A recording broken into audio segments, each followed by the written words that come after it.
자, 석가산 폭포기라는 작품인데 얘는 고전 수필이고, 자, 수필의 특징 알고 있죠? 현실이 자유로운 글, 주변의 일들을 쓰는 글, 그런 거죠. 경험을 통한 깨달음. 여기서 제재는 글의 재료가 되는 거죠. 석가산 폭포. 주제는 석가산에 대한 예찬과 인생에 대한 깨달음. 비교를 통해 주제 강조, 제작 과정을 묘사, 비유적 표현. 자, 이건 수필의 특징이지. 구체적인 체험을 통해서 깨달음을 얻음. 역사적 인물이 등장. 그래서 글쓴이의 자부심이 드러난다. 자, 뭐 이거 뭐야? 산수를 즐기고 싶어서 석가산을 직접 만들었다라는 얘기네요. 자, 수필은 1인칭의 문학이죠. 그래서 얘도 1인칭 서술자가 자기 이야기를 하는 거야. 그래서 나 청허자는 평소 자연을 몹시 좋아한다. 우리나라 명산 중에 삼각산, 금강산, 지리산, 팔공산, 가야산, 비슬산, 황악산, 속리산 등은 모두 정상까지 올라가 봤다. 자, 이 열거의 방법으로 우리나라의 산들을 이야기하고 있어요. 속세를 벗어나 드넓은 세상을 바라보며 천지가 크고 높고 넓고 깊다는 것을 알게 되었다. 더욱 좋은 것은 만길 높이로 솟은 기암 괴석, 신기하게 생긴 돌들, 그 사이에서 자라난 소나무, 전나무, 구름, 안개, 맑은 시냇물과 하얀 바위, 호젓한 개울과 으슥한 숲이다. 모두 속세의 걱정을 깨끗이 씻어내고 의지와 기계를 키우기 충분하다. 사방을 유람하는 선비와 승려를 만나 산수 이야기를 하노라면 나는 몹시 즐거워 묻고 답하느라 입에 침이 줄줄 흘렀으니 세상 사람들은 모두 벽이 있다고 비웃었다. 벽은 고치기 어려운 습관, 버릇 이건데 막 훔치는 버릇이 있는 사람들은 도벽 이렇게 얘기하죠? 이 벽이라고 하는데요. 자, 그러다가 늙음하게 다리에 힘이 빠져 잘 걷지 못하게 되자 어쩔 수 없이 부득이 누워서 유람할 꾀를 만들었대. 자, 이 사람이 생각한 방법. 이제는 더 이상 등산을 할 수가 없으니까 자연을 즐기는 방법을 생각해냈대. 고금의 유명한 사람들이 그린 산수화를 모아서 벽에 걸어놓고 보았다. 가서 구경하고 싶은 마음에 약간 위안이 되긴 했지만 그저 정교하고 강건한 필력과 가물가물한 풍경을 건졌을 뿐 생동하고 핍진한 현상은 찾아보기 어려워서 안타까웠다. 자, 이 사람이 만들어낸 꾀는 뭐예요? 유명한 산수화를 보는 것. 그런데 단점이 있어. 생동하고 살아 움직이는 느낌은 찾아보기 어려웠대. 그래서 안타까웠다. 남산에 있는 내 별장에는 남쪽 담장 바깥 틈에서 바위 틈에서 샘물이 흘러나오는데 맛이 달고 시원하다. 그래서 마루 앞에 연못을 파고 물을 담아 연꽃을 심고 기암 괴석을 신기한 돌들을 가져다가 그 가운데 가짜 산을 만들고는 늙고 자그마한 소나무, 삼나무, 회양목을 심었다. 또 샘물이 나오는 바위 틈을 계산하니 지면에서 석자 정도 높았다. 30cm 정도 높았다. 땅 아래로 물을 끌어와 연못 동쪽으로 흐르게 했다. 대나무를 잘라서 구부린 다음 땅 속에 묻어 대통으로 물이 들어가게 만드니 그 물이 가짜 산 위쪽으로 터져나와 폭포가 되어 흘러내리는데 두 단으로 연못에 떨어지게 만들었다. 샘물이 담장 밖에 있는지도 모르고 또 물이 땅 아래 대통에서 나온 것도 모르다가 갑자기 맑은 물이 가산 꼭대기에서 솟아 흘러나오는 것을 보면 모두들 깜짝 놀라며 그 물이 산에서 바로 나오는 줄로 안다. 옛날부터 산을 좋아해서 석가산을 만든 사람은 많다. 돌로 만든 가짜 산이죠. 간혹 폭포를 만든 사람도 있었지만 을의 가산 뒤편에 땅을 높이고 가산 앞으로 물이 흐르도록 폭포를 만드는 것이 일반적이다. 그런데 이렇게 해놓으면 사면이 모두 연못물에 둘러싸여 폭포의 맑은 물이 혼탁한 연못물과 달라지는 문제가 있다. 이거에 비해 비교의 방법이라고 그랬었지? 비교. 자, 보통 사람들은 이렇게 만드는데 나의 것은 가상 꼭대기에서 물이 흘러나와 폭포를 이루니 더욱 기이하다. 신기하고 이상하다. 고금에 이런 것은 없었을 거야 라는 거지. 자, 옛날 사람들이 만든 석가산과 나의 것을 비교하고 내 것이 훨씬 더 뛰어나네 라고 자부심을 드러나는 부분이에요. 작은 것으로 큰 것을 비유하고 쉬운 것으로 어려운 것을 시도하는 법. 자, 요것도 A, B, C, D 이렇게 해가지고 의미 문제 나올 수 있겠죠. 이 연못은 둘레가 겨우 몇 길이고 깊이도 몇 자 되지 않는다. 산은 높이가 5자이고 둘레가 7자. 폭포는 2자 남짓이고 나무는 4대치다. 그런데도 봉우리가 험준하고 골짜기가 그윽하며 쏟아지는 폭포와 다투어 흐르는 물줄기가 진짜를 방불케 한다. 거의 진짜 같다. 몇 길 땅 안에 큰 바다를 갈무리하고 몇 자의 돌에다가 복리상과 방장상을 축소해 넣었으니 사람 이름 나오면 체크해두세요. 정건이나 왕유처럼 솜씨 좋은 화가들이 정성을 쏟고 기교를 다해 그린 그림이라도 여기에 비하면 만분의 1도 담아내지 못할 것이다. 자, 이 사람들은 훌륭한 사람들이지만 여기에 비하면 내가 만든 폭포에 비하면 이라고 얘기하는 거죠. 이거 여기서도 자부심이 드러나요. 영탄. 어느 것이 진짜고 어느 것이 가짜일까? 결국은 천지도 모두 가짜를 합한 것이고 사람의 육신과 사지도 모두 가짜를 합한 것이니 큰 것과 작은 것, 진짜와 가짜를 따질 필요가 있을까? 나는 그저 좋아하는 바를 취할 뿐이다. 자, 진짜인지 가짜인지 중요하지 않아. 내가 좋아하는 거라면 이렇게 가짜로 만들어 놔도 나는 만족해. 라고 얘기하는 거죠. 게다가 세상의 만물에는 입에는 맞지 않지만 입에는 맞지만 눈에는 맞지 않는 것도 있고 눈에는 맞지만 귀에는 맞지 않는 것도 있지 않을까? 이 샘물은 달고 시원하여 우리 집과 이웃에서 아침 저녁 여기에 의지하고 있으니 입에 맞는다 하겠다.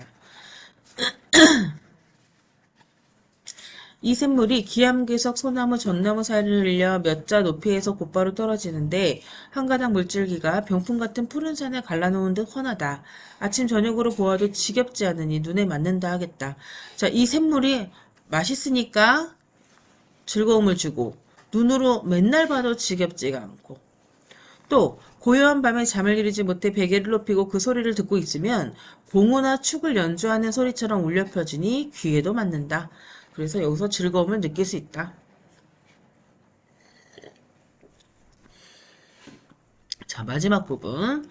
나는 집이 가난하였고 벼슬이 초라하여 곱게 단장한 여인네가 눈을 즐겁게 하는 일도 없고 달고 기름진 음식이 입을 즐겁게 하는 일도 없으며 필이나 검고 같은 그런 고급 악기가 귀를 즐겁게 하는 일도 없다. 그저 이 샘물 하나에 의지하여 이 세 가지 즐거움을 모두 누릴 수 있다.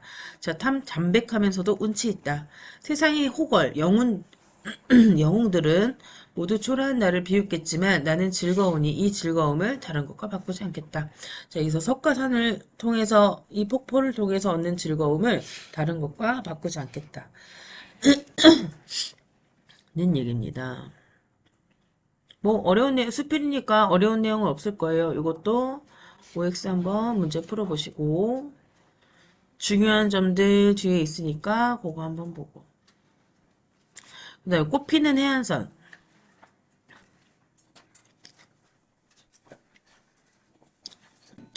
이 세트가 문제가 나온다면 아마 수필의 차이점일 거예요. 얘도 마찬가지로 수필인데 현대 수필이고요. 여행을 다녀와서 쓴 수필이에요.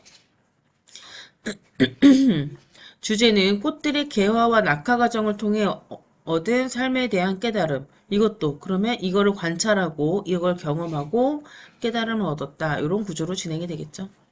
비유를 활용하고 감각적 이미지, 묘사, 비교, 시간의 흐름과 사색. 사색은 생각이 장기다 이런 뜻이죠. 이 특징들을 잘 기억해 주세요. 자, 여수의 남쪽 돌산도 해안선에 동백꽃이 피었다. 산수유도 피고 매화도 피었다는 걸 보니까 봄이라는 걸 알 수 있죠. 자전거는 길 위에서 겨울을 보냈다. 겨울에는 봄의 길들을 떠올릴 수 없었고 봄에는 겨울의 길들이 믿어지지 않는다.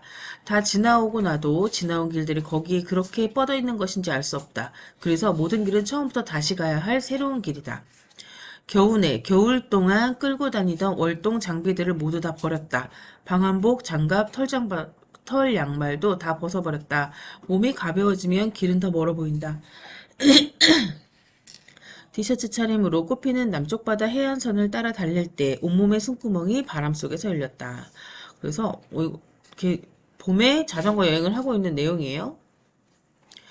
돌산도 향이람 앞바다의 동백숲은 동백꽃으로 엄청 유명한 곳이야.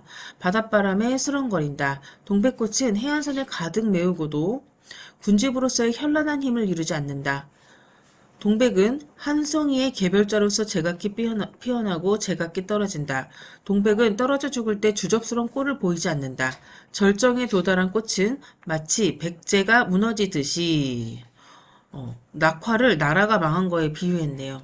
절정에서 문득 추락해버린다. 눈물처럼 후두둑 떨어져 버린다. 동백꽃 본 적 있죠?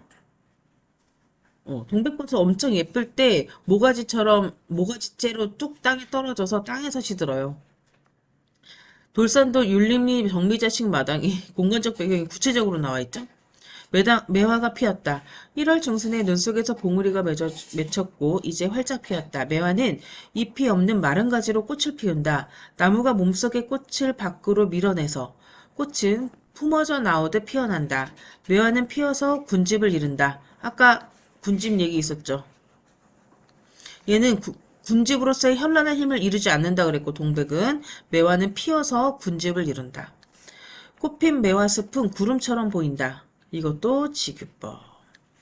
이 꽃구름은 그 경계선이 흔들리는 봄의 대기 속에서 풀어져 있다. 그래서 매화의 구름은 홍곤하고 몽롱하다. 이것은 신기루 같다. 은유법입니다. 신기루 같다라고 했으면 지규법이었겠지만 A는 B 이렇게 나와 있으니까 은유법이죠. 매화는 질 때 꽃송이가 떨어지지 않고 꽃잎 한 개 한 개가 낱낱이 바람에 날려 산화, 꽃이 흩어진다.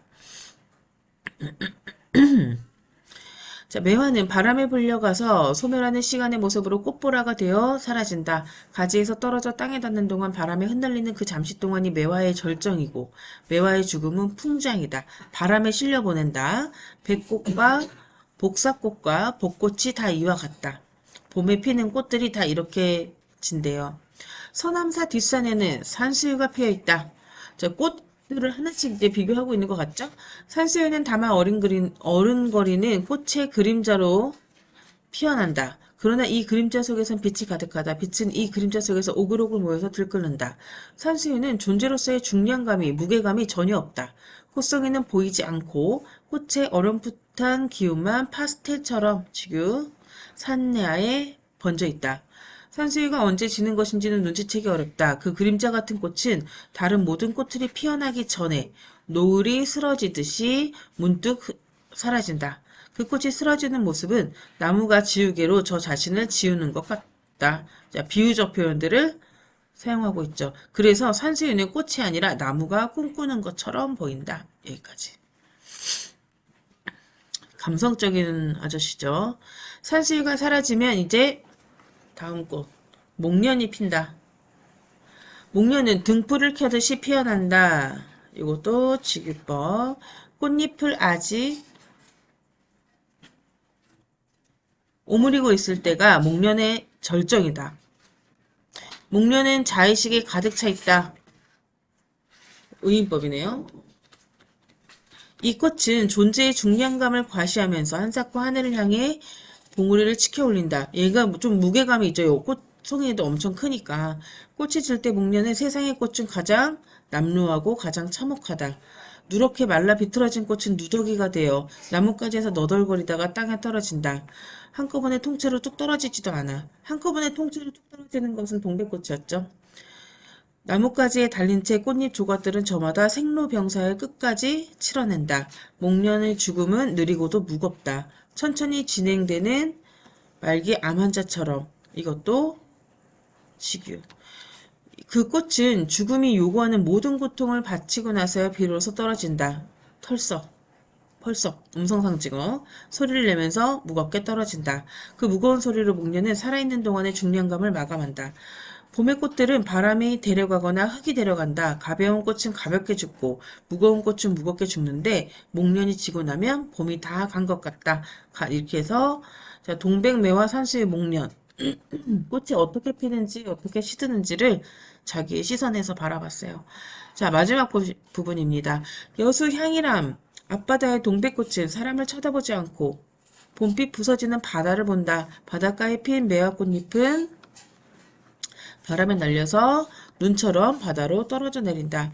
매화꽃잎 떨어지는 봄바다에는 나고 또 죽는 시간의 가루들이 억만 개의 물비늘로 반짝이며 명의를 거듭했다. 깜빡깜빡 꺼졌다가 켜졌다가를 반복한다. 사람의 생명 속을 흐르는 시간의 풍경도 저러할 것인지는 알 수 없지만 봄바다 위에 그 순결한 시간의 빛들은 사람의 손가락 사이를 다 빠져나가서 사람이 그것을 움켜쥘 수 없다. 이 시간들은 사람이 잡을 수 없다. 손댈 수 없는 시간의 바다 위의 꽃잎은 막무가내로 쏟아져 내렸다.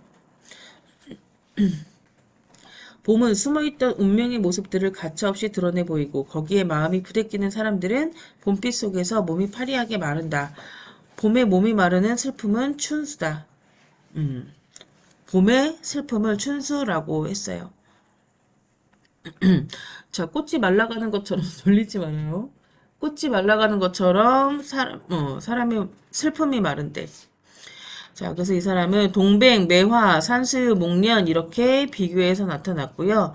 마지막 부분에 봄꽃 개화와 낙하 속에서 인간의 삶과 죽음, 시간의 흐름에 대해 고뇌한 글쓴이는 봄에 몸이 마르는 슬픔을 춘수라고 자기가 이름을 붙인 거예요. 그래서 좀 따라두시고 내용 정리 한번 해보고 추석했고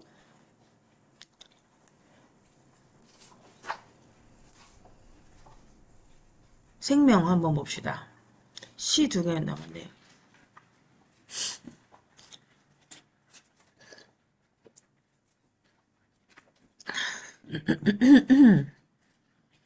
자, 김남조의 생명이라는 작품입니다. 자, 시를 감상할 때 일단 제목을 봐야 되겠죠. 제목과 작가를 보고 아는 시면 너무 좋겠지. 그래서 많은 시를 알아보는 게 중요하고 그렇지 않다면 작가를 좀 알면 그 또 작가에 대해서 배경 지식이 있으면 시의 내용을 조금 유추할 수 있어요. 자, 제목을 먼저 본 다음에 그 다음에 뭘 찾아? 화자를 찾고 화자는 드러나 있을 수도 있고 드러나지 않을 수 있어요. 이 사람이 얘기하고자 하는 시적 대상 찾아봐야 되겠고 이게 시의 소재가 되겠죠. 자, 그러고 나면 이 시의 주된 정서를 찾으면 돼요.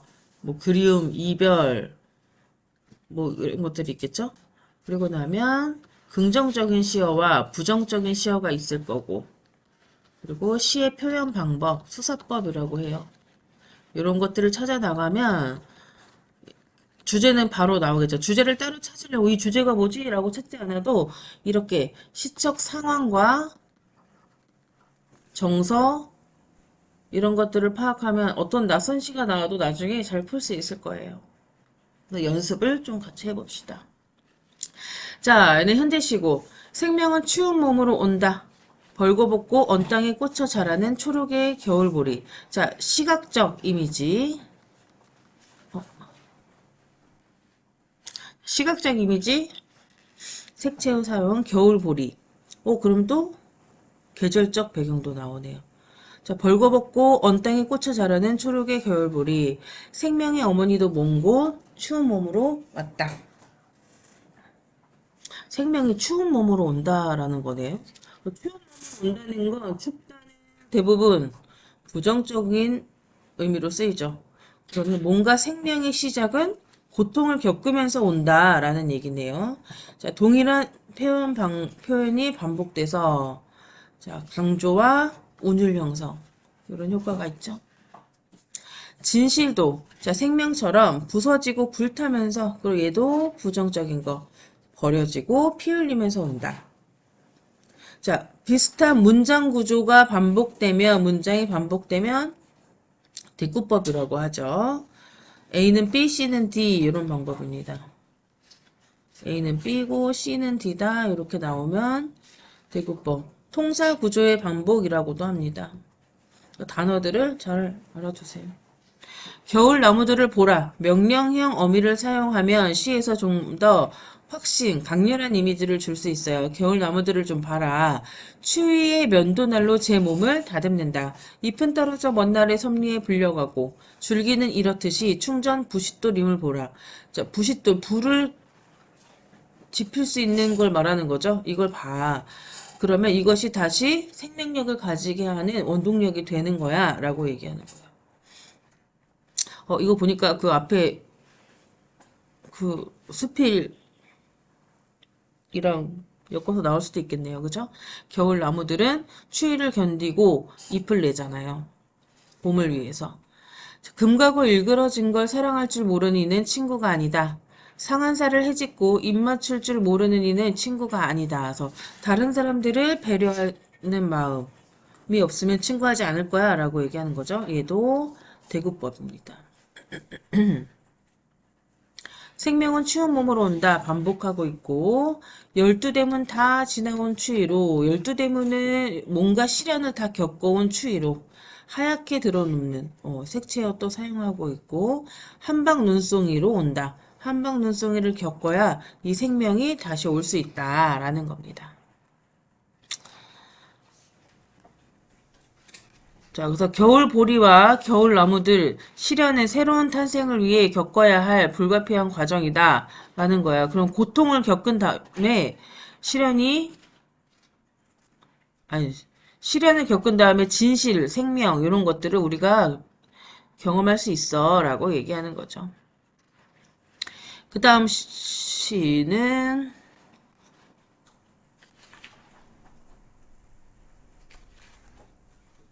성애꽃입니다. 자,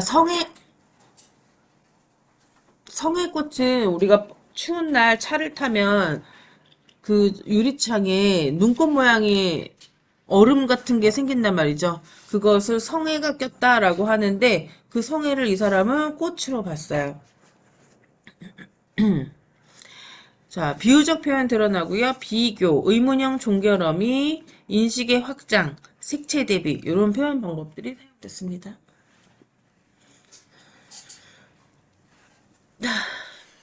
자, 추위가 계속 배경이 다 실전학습에는 겨울이네요. 추위가 칼날처럼 직유법 쓰였고요. 다가든 새벽, 시간적 배경, 계절적 배경 나오고요. 무심히 커튼을 젖히다 보면 유리창에 피어난 아니 이런 황홀한 꿈을 보았나? 이건 성애꽃을 나타내는 거니까 은유법입니다. 세상과 시적하자 나 사이에 밤새 누가 이런 투명한 꽃을 피워놓았을까? 들녘의 꽃들조차 제 빛깔을 감추고 씨앗 속에 깊이 숨죽이고 있을 때 겨울을 나타내고 있네요. 이내 쓰러지는 니르바나의 꽃. 니르바나의 꽃은 불교에서 말하는 열반을 나타내준대요. 열반은 나도 잘 모르지만 불교에서 깨달음을 얻어서 바로 극락으로 가는 경지인가?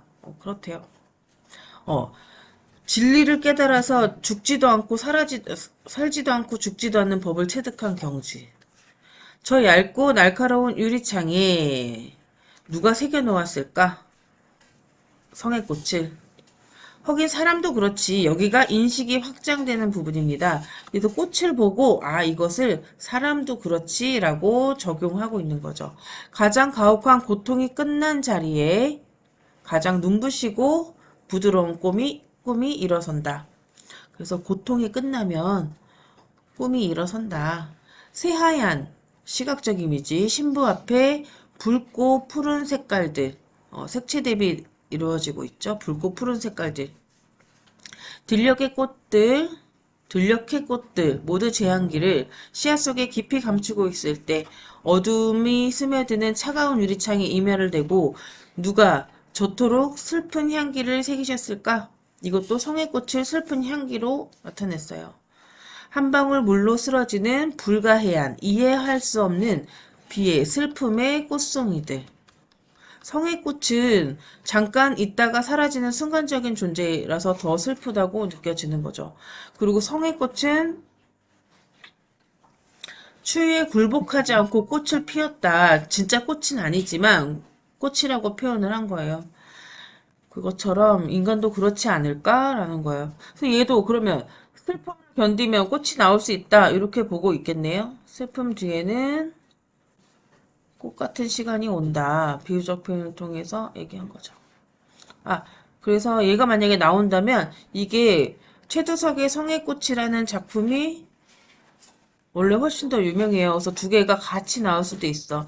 이것도 사람의 입에서 나오는 입김이 성애꽃을 만들었으니까 그것을 아름답게 보겠다. 이런 얘기입니다. 성애꽃 이파리를 전람에 다녀온 듯 옮겨보고 아름다움에 취한다. 누군가의 숨이 만들어낸 꽃일까? 라고 생각하는 거죠. 이거랑 같이 나올 수도 있겠네요.